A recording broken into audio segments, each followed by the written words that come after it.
dareenka Soomaalida Koonfur Afrika ayaa maanta aad u kacsan dadku waxa isla dhaxmarayaan saddexdan wiil ay dukaankooda lagu dhex gubay dad ama kaagsan oo isugu jira Soomaali iyo madow iyo ajaanib kale ayaa ku soo xumay dukaanka sida idin muuqato dukaanka hortiisa ilaa laamiga dad ayaa aad u buuxiyay waxayna la yaaban yihiin saddexdan wiil ay dukaanka lagu gubay الله naxariistay marxuumiintani ayaa lagu kala magacaabi jiray Cabdullaahi Aadan iyo Bashiir Saafi Ugaas iyo Cabdi Shaafi marxuumiintan ayaa laba kamid ah waxa ay ahaayeen qaraabo aad isugu dhow iyadoo maalmo ka hor wiil kale oo qaraabadoodana lagu dilay isla tuuladani Tambiza xaafaddu waa xaafad aad u weyn waxaana lagu qiyaasi karaa inay ka weyn tahay magaalada Hargeysa وانا دقمه هوست ماذا مقالة جوهانسبرغ حافظة مركز بدها أقشوا عبسي أي بريميسا ودد ربنا واحد أركسا ودويد التاتاغن وعن وحشق عن هينين سفارة سوماليدا كونفور أفريكا مدح كسعطو أو كعيين كونسولك سفارة محمد علي مري أيا قابت سوغاري سوغو ورباهين تلاها اللي لانك كالدكي سوماليدا يقولي تكانك يميد حلق وقبون يسكون الدايين بالباديان تكانك oo naqaska ku dhigay dadka saddexdan wiil oo naqaska ku dhigay xilliga ay dukaanka ku jireen ayaa waxaan goobta kula kulmay mid kamid ah goobjoogayaashii ugu horeeyay ee soo gaaray markaas subaxii markaan gabadha sida France oo siiyay meesha furadi yay tiriye markaas ay uga soo noqotay tiriye walaalaha way gubteen way kala soo bood oo ku soo orday markii oo wali nafta ka bixin oo la salbaabku gargaraacayaan mid gadaal baan ku jiriyay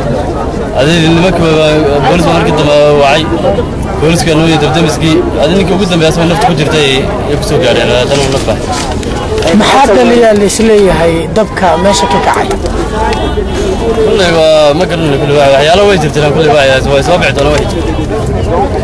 مركز هذيك مركز وجوري ساعد ماشي إماتي دبكة مو سعد مسوي تاجي دبكة مو سعد halkii ku socday meesha gadaal aan soo aragnay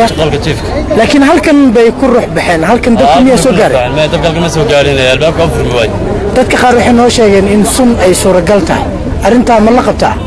way dhici kartaa inay sun tahay oo la koofiyo nimanka wax qaaca ama dadna dab lagu tuuray meesha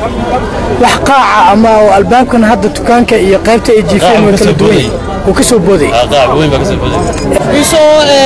a fire and then I went to that door. So Martina was knocking on that door. He didn't be able to come out. So we went on that side.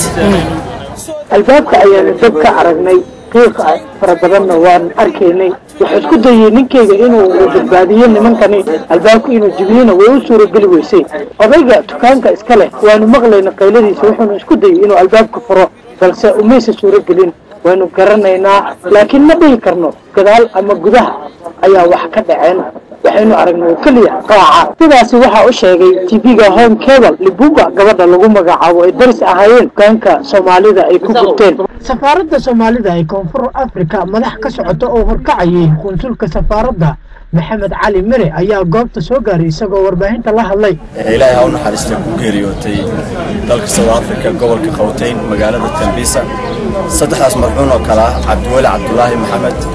Bashiir Aadan Ugaas iyo Cabdi Shaafi aan ilaahay uga baryaynaa marxuumintaas inuu jannada firdawsi siiyo